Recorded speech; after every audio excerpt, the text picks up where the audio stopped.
प्रधानमंत्री नरेंद्र मोदी कैसे आए राजनीति में और कैसे बने प्रधानमंत्री, आइए जानते हैं ये रिपोर्ट विस्तार से।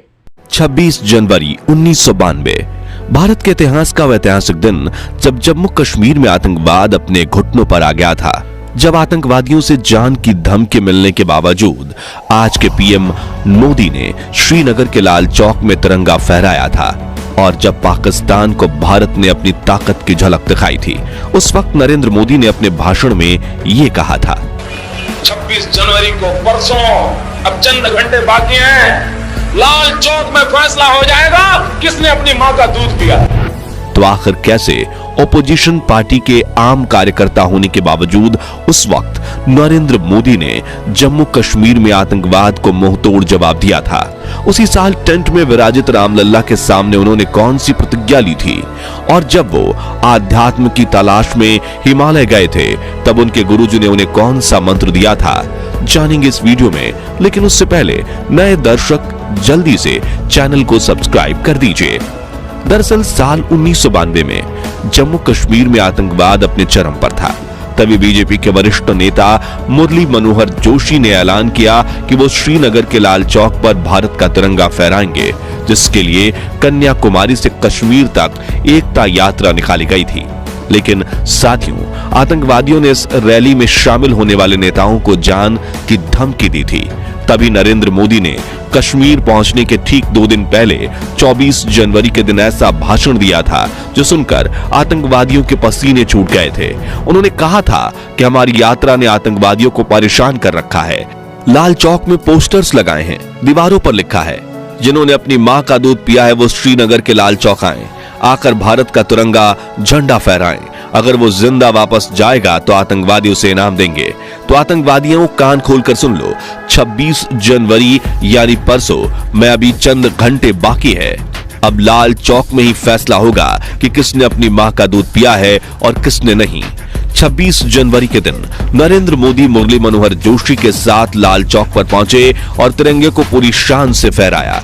17 मिनट तक चले इस प्रोग्राम में कार्यकर्ताओं को सीना ताने खड़ा देख आतंकवादियों में दहशत फैल गई थी और उन्होंने एक रॉकेट भी दागा था जो लाल चौक से थोड़ी दूरी पर जाकर गिरा था।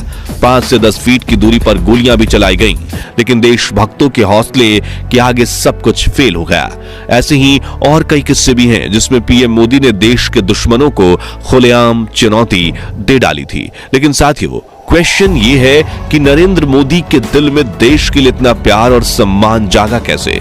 क्यों वो देश के लिए मर मिटने के लिए तैयार हो गए थे? आइए जानते हैं पीएम मोदी के जीवन से जुड़ी कुछ अनसुनी कहानियों के जरिए। नरेंद्र मोदी आजाद भारत में जन्मे देश के पहले प्रधानमंत्री हैं। उनका जन्म 17 सितंबर 1950 के दिन गुजरात के मेहसाणा जिले के वडनगर गांव में एक गरीब परिवार में हुआ। उनकी मां का नाम था हीराबेन मोदी और पिता का नाम दामोदर दास मूलचंद मोदी। नरेंद्र मोदी अपने 6 भाई बहनों में तीसरे नंबर पर थे। वे बताते हैं कि बचपन में उनके पिताजी वडनगर रेलवे स्टेशन पर चाय का एक छोटा सा स्टॉल लगाया करते थे और नरेंद्र इस स्टॉल पर अपने पिताजी की मदद किया करते थे, जहां वो ट्रेन के डब्बों में जाकर चाय बेचा करते थे। उनके बारे में लिखने वाले बताते हैं कि मोदी जी बचपन से ही पढ़ाई में एवरेज स्टूडेंट थे, लेकिन उन्हें स्कूल के नाटकों में हिस्सा लेना काफी पसंद था। भले ही उनकी जेब खाली हो, लेकिन उनका दिल और दिमाग हिम्मत और साहस से भरपूर रहता था। मोदी जी बताते हैं कि उनके स्कूल के पास एक झील हुआ करती थी जिसमें वो अक्सर खेलने जाया करते थे।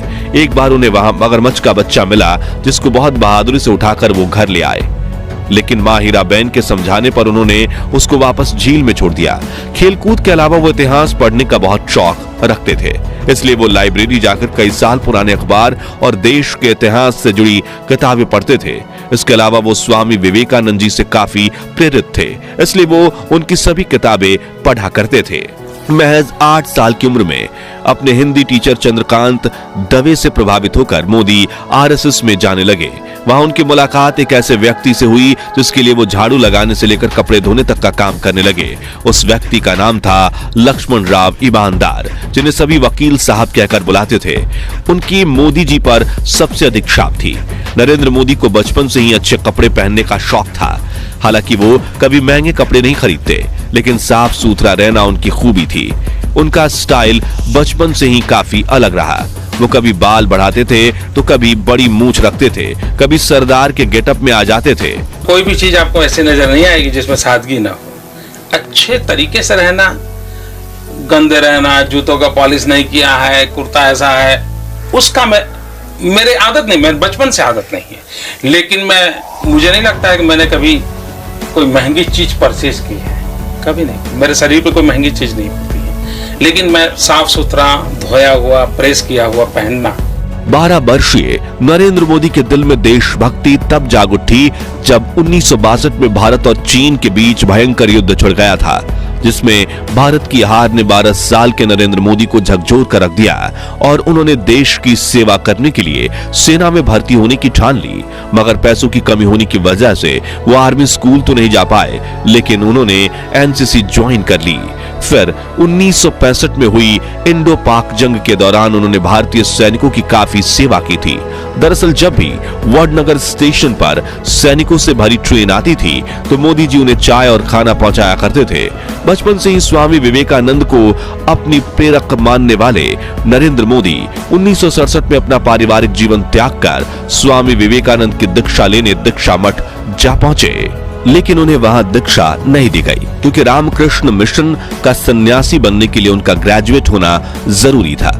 वो नहीं थे, मगर दुखी होने के बजाय वो आध्यात्म की तलाश में हिमालय जा पहुंचे, जहां उनके साथ कुछ ऐसा हुआ जिसकी बदौलत ही आज मोदी प्रधानमंत्री हैं। कहा जाता है कि हिमालय की घाटियों में नरेंद्र मोदी को एक साधु मिले थे, जिनके शिष्य बनकर उन्होंने तपस्या करना शुरू किया। इसके साथ भगवा वस्त्र और कमंडल लेकर इन्होंने कई राज्यों में यात्रा करना शुरू किया। इसी बीच एक दिन इनके गुरुदेव ने इन्हें बुलाया और कहा कि बालक नरेंद्र, तुम कर क्या रहे हो? नरेंद्र कुछ समझ नहीं पाए। तभी गुरुजी बोले, तुम्हारे पास 2 रास्ते हैं। अगर तुम तपस्या करो और तपस्वी जीवन जियो तो तुम ऋषि बन जाओगे, लेकिन नियति ने तुम्हें दूसरी चीज के लिए चुना है, जिसके लिए तुम इस दुनिया को त्याग कर फिर संसारिक जीवन में आ जाओ, जहां तुम राज ऋषि कहलाओगे।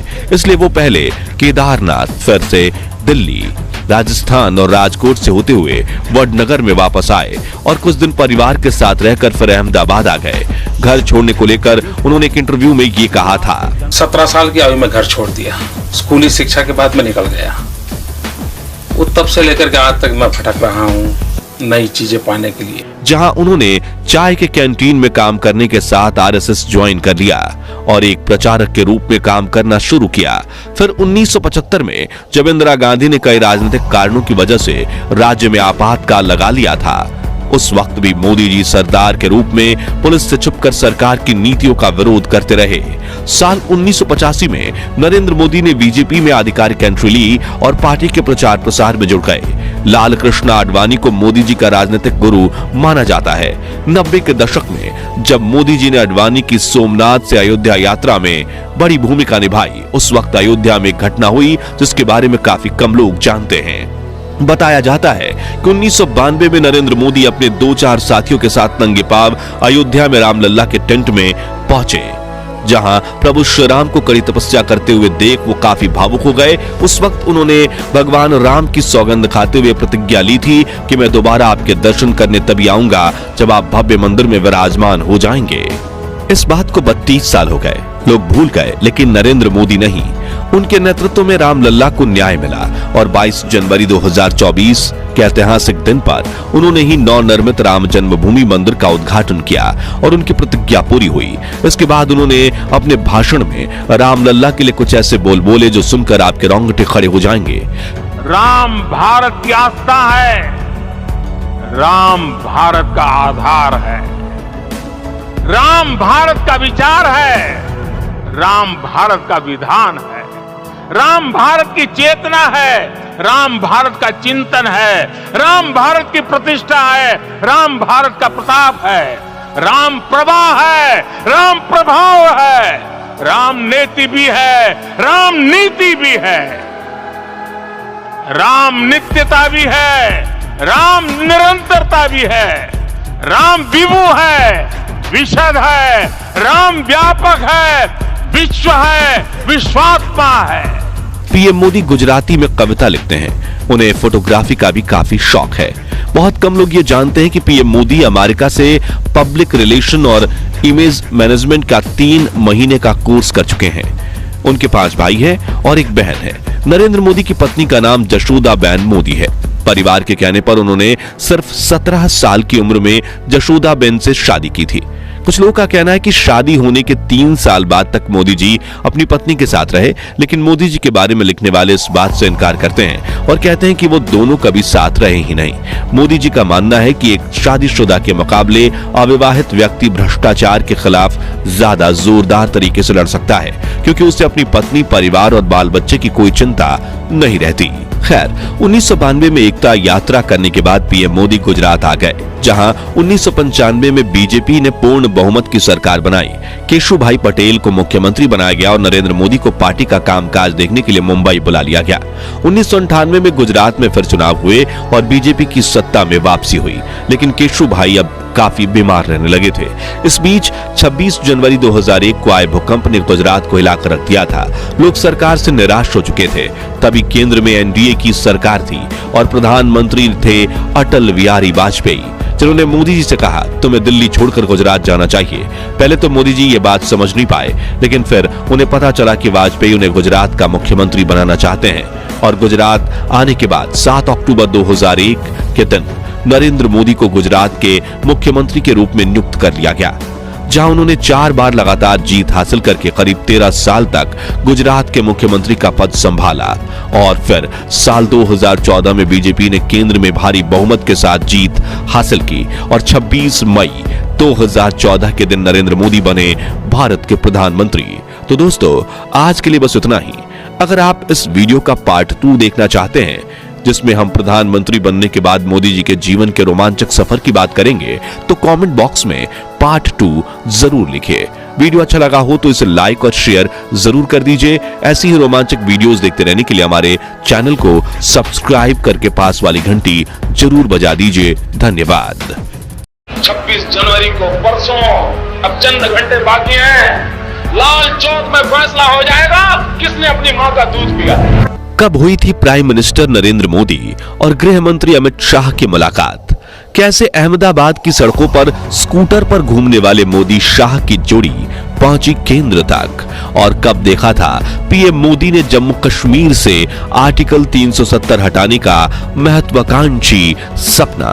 दोस्तों, रेलवे स्टेशन पर चाय बेचने से लेकर भारत के प्रधानमंत्री बनने तक नरेंद्र मोदी जी का सफर काफी रोमांचक और मुश्किलों से भरा रहा है। हालांकि उनकी जीवनी तो हम सभी जानते हैं, लेकिन आज हम आपको पीएम मोदी के जीवन से जुड़ी कुछ ऐसी अनसुनी कहानियां बताएंगे जो शायद आप नहीं जानते होंगे। लेकिन उसके पहले नए दर्शक जल्दी से चैनल को सब्सक्राइब कर दीजिए। तो चलिए शुरू करते हैं पीएम मोदी की अनसुनी बातें वीडियो का पार्ट 2। मोदी जी के बारे में लिखने वाले पत्रकार बताते हैं कि 80 के दशक में कुछ साल मोदी जी पांडरवाड़ा में रहते थे। पांडरवाड़ा से अहमदाबाद करीब 150 किलोमीटर दूर है और उस वक्त ज्यादा बस सेवा भी उपलब्ध नहीं थी। ऐसे में मोदी जी रोज सुबह साफ सुथरे कपड़े पहनकर एक झोला उठाकर पांडरवाड़ा से अहमदाबाद की बस में बैठ जाते थे और अहमदाबाद आकर वो उसी बस की कुर्सी पर अपना झोला रख देते थे। फिर अपने अंकल की चाय की दुकान पर जाकर बैठते थे। अब शाम के वक्त जब वो वापस पांडरवाड़ा जाने के लिए स्टेशन जाते थे और अपनी सीट पर फिर बैठ जाते थे, लेकिन उनके दोस्त बताते हैं कि मोदी जी को सिर्फ गुस्सा एक ही बार आता था और वो तब था जब उनका कोई झोला उठाकर कहीं और रख दे और खुद उनकी सीट पर बैठ जाए। उनका कहना था कि जब एक बार मोदी जी कुर्सी पर बैठ जाएं तो कोई कुर्सी नहीं छोड़ते, जिसका लाइव एग्जाम्पल हम देख रहे हैं। अब राजनीति में प्रधानमंत्री नरेंद्र मोदी और केंद्रीय गृह मंत्री अमित शाह की जोड़ी को जय वीरू की जोड़ी माना जाता है। इन दोनों ने मिलकर आज भारत की राजनीति में एक नया चैप्टर डाल दिया है। लेकिन क्या आप जानते हैं कि नरेंद्र मोदी और अमित शाह की मुलाकात कब हुई थी? तो साल 1982 में नरेंद्र मोदी अहमदाबाद में राष्ट्रीय स्वयंसेवक संघ के प्रचारक के रूप में काम किया करते थे। उसी वक्त 17 वर्षीय नौजवान अमित शाह ने भी आरएसएस की कई छात्र इकाई अखिल भारतीय विद्यार्थी परिषद को ज्वाइन किया। तभी संघ के ऑफिस में इन दोनों की औपचारिक मुलाकात हुई थी। जिसके बाद आरएसएस की शाखाओं से जुड़े कई कार्यक्रमों में इन दोनों की मुलाकात होने लगी। और यहाँ मजेदार बात यह थी कि नरेंद्र मोदी और अमित शाह दोनों की विचारधारा में काफी समानता थी और मोदी जी अमित शाह की सोच से काफी प्रभावित थे। इसी तरह जान पहचान धीरे धीरे गहरी दोस्ती में बदलने लगी और 1986 आते आते ये दोनों सच्चे दोस्त बन गए। इसी साल नरेंद्र मोदी ने भाजपा पार्टी से जुड़कर राजनीति में भी कदम रखा और भाजपा ने उन्हें गुजरात बीजेपी में संगठन महामंत्री के पद पर तैनात किया। उस वक्त नरेंद्र मोदी को एक राइट हैंड की जरूरत थी जो गुजरात में भाजपा पार्टी को ताकतवर बनाने की रणनीति बनाने में उनकी सहायता करे और उन्होंने अमित शाह को ये जिम्मेदारी सौंप दी। अगले साल 1987 में अहमदाबाद में म्युनिसिपल इलेक्शन होता है। उस वक्त मोदी जी ने भारतीय जनता पार्टी के लिए खुद को इतना समर्पित कर दिया था कि वो इलेक्शन से पहले अहमदाबाद की हर गली नुक्कड़ का चक्कर काटते थे और देखते थे कि भाजपा उम्मीदवारों के पोस्टर वगैरह सही से लगे हुए हैं ना। इस दौरे पर नरेंद्र मोदी के पास कोई गाड़ी नहीं थी, वो एक स्कूटर पर जाते थे। जी हाँ, वो एक स्कूटर के पीछे बैठते थे और वो स्कूटर चलाते थे उनके जिगरी दोस्त अमित शाह। इसी तरह ये दोनों काफी लंबे समय तक अहमदाबाद की गलियों में स्कूटर पर घुमा करते थे। जो आज पीएम मोदी दुनिया के सबसे पावरफुल लीडर्स में से एक हैं, लेकिन इतनी ऊंचाइयों तक पहुंचने के लिए उन्होंने शुरुआत कहां से की, वो देखना भी काफी अहम है। इससे हमें उनकी विनम्रता और असली कारण का पता चलता है और वो पूरे भारतवासियों पर ऐसा जादू किया है कि आज आधे से ज्यादा देशवासियों के दिल में वो बैठ गए हैं। साथियों, अब जरा थोड़ा गौर से सुनिएगा। 90 के दशक में नरेंद्र मोदी और अमित शाह की जोड़ी का ही करिश्मा था कि उनके नेतृत्व में 1995 में हुए गुजरात के विधानसभा चुनाव में भाजपा को पहली बार जीत मिली। हालांकि तब भाजपा ने पार्टी के वरिष्ठ नेता केशुभाई पटेल को गुजरात का मुख्यमंत्री बनाया था। भारत के वरिष्ठ पत्रकार राजदीप सरदेसाई उस वक्त का एक इंसिडेंट बताते हैं। वो कहते हैं कि खानपुर अहमदाबाद में बीजेपी का छोटा सा ऑफिस था और मोदी जी बाहर बैठकर खाखरा खा रहे थे। बीजेपी के बाकी बड़े नेता जैसे कि शंकर सिंह बघेला, केशुभाई पटेल और सुरेश मेहता अंदर की तरफ बैठे थे। तभी मोदी जी के साथ बाहर कुर्सी पर बैठकर उन्हें मैं कहता हूं कि नरेंद्र भाई, आप यहाँ क्यों बैठे हैं, अंदर जाइए ना। तो उन्होंने कहा कि नहीं, वो बड़े लोग हैं, उनको बैठने दीजिए, मैं यहाँ हूं। यानी उनको मीटिंग में बुलाया भी नहीं गया था। लेकिन हाँ, पूरे देश के सामने तो नरेंद्र मोदी का शक्तिशाली व्यक्तित्व उभर कर सामने जरूर आने लगा था।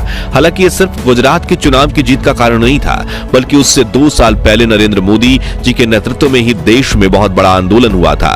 जी हाँ, हम बात कर रहे हैं राम मंदिर आंदोलन की। सन 1990 में लाल कृष्ण आडवाणी भाजपा के अध्यक्ष हुआ करते थे और अयोध्या की विवादित भूमि पर एक बार फिर राम मंदिर बनाया जाए, जिससे मुगलों ने तोड़कर बाबरी मस्जिद बनाई थी। इस उद्देश्य से उन्होंने 12 सितंबर 1990 के दिन यह ऐलान किया था कि मैं रथ यात्रा के जरिए 30 अक्टूबर के दिन अयोध्या पहुंचूंगा और उसी दिन उन्होंने अयोध्या में कार सेवा का ऐलान किया। फिर 25 सितंबर 1990 से सोमनाथ से अयोध्या की राम यात्रा शुरू हुई। उस दौरान नरेंद्र मोदी ही लाल कृष्ण आडवाणी के राइट हैंड बने थे। पूरे रथ यात्रा आंदोलन की कमान उन्होंने ही संभाली थी और 63 वर्षीय आडवाणी जी को कोई परेशानी ना हो, उसका ध्यान रखते हुए वो खुद भी उनके साथ सोमनाथ से अयोध्या के सफर पर निकले थे। करीब 1 महीने बाद रथ यात्रा बिहार पहुंची, जहां 23 अक्टूबर की रात लाल कृष्ण आडवाणी समस्तीपुर के सर्किट हाउस में रुके थे। तभी बिहार के लालू प्रसाद यादव की सरकार ने यह तय किया कि वो आडवाणी जी को अयोध्या नहीं पहुंचने देंगे और रात के करीब 1:30 बजे आडवाणी जी को गिरफ्तार करने के लिए बिहार पुलिस सर्किट हाउस पहुंची। और उस वक्त की फुटेज में आप देख सकते हैं कि मोदी जी लाल कृष्ण आडवाणी के बिल्कुल बगल में उनकी ढाल बनकर खड़े हैं। दोस्तों, आप सभी जानते होंगे कि पीएम मोदी के नेतृत्व में ही 5 अगस्त 2019 को ऐतिहासिक फैसला आया था, जब जम्मू कश्मीर से आर्टिकल 370 हटाया गया था। लेकिन क्या आप जानते हैं कि यह नियम क्या था और क्यों जम्मू कश्मीर की जनता इससे परेशान हो चुकी थी? आइए जानते हैं। दरअसल 17 अक्टूबर 1949 के दिन भारत के संविधान में आर्टिकल 370 को शामिल किया गया था, जो जम्मू कश्मीर को भारत के संविधान से अलग रखता था। इसके तहत राज्य सरकार को अधिकार था कि वो अपना संविधान स्वयं तैयार करे। अगर संसद को राज्य में कोई कानून बनाना हो तो इसके लिए यहाँ की सरकार की मंजूरी लेनी होती थी।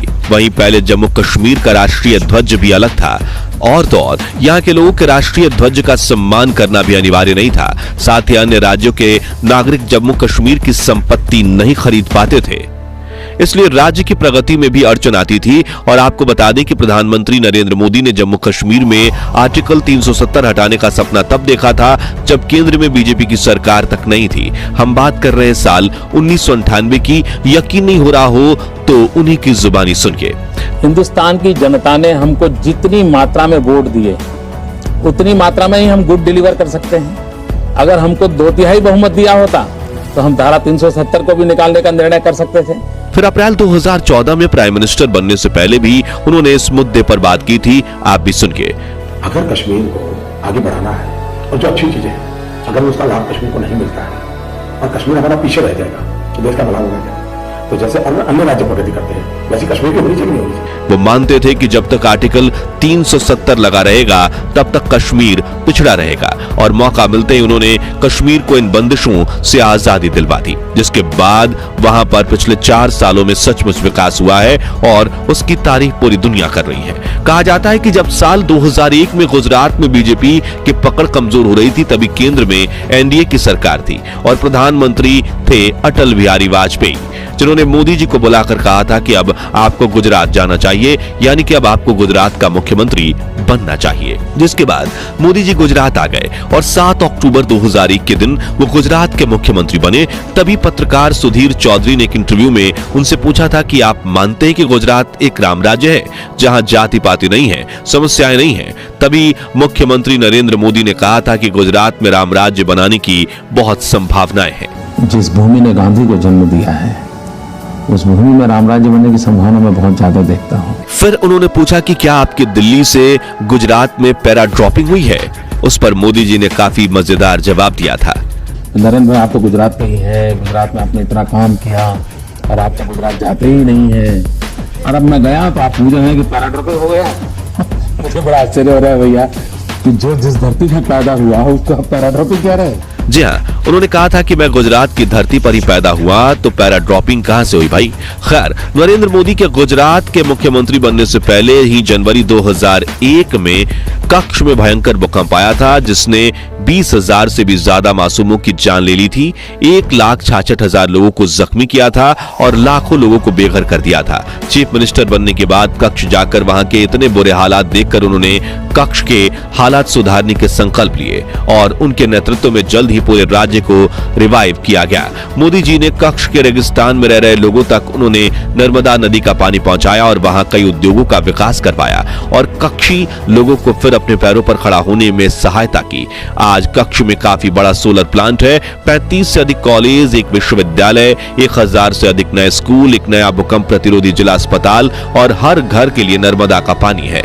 यहां तक कि आज कच्छ के कांडला और मुद्रा बंदरगाह सामूहिक रूप से देश के 30% शिपिंग कार्गो को संभालते हैं। तो दोस्तों, आज के लिए बस इतना ही। अगर आप पीएम नरेंद्र मोदी से जुड़ी ऐसी ही अनसुनी बातों को पार्ट 3 में देखना चाहते हैं तो कमेंट बॉक्स में नेक्स्ट पार्ट जरूर लिखिएगा। पार्ट 1 आप वीडियो के एंड स्क्रीन से देख सकते हैं। ये वीडियो अच्छा लगा हो तो इसे लाइक और शेयर कर दीजिएगा। साथ ही हमारे चैनल को सब्सक्राइब जरूर कीजिए। धन्यवाद।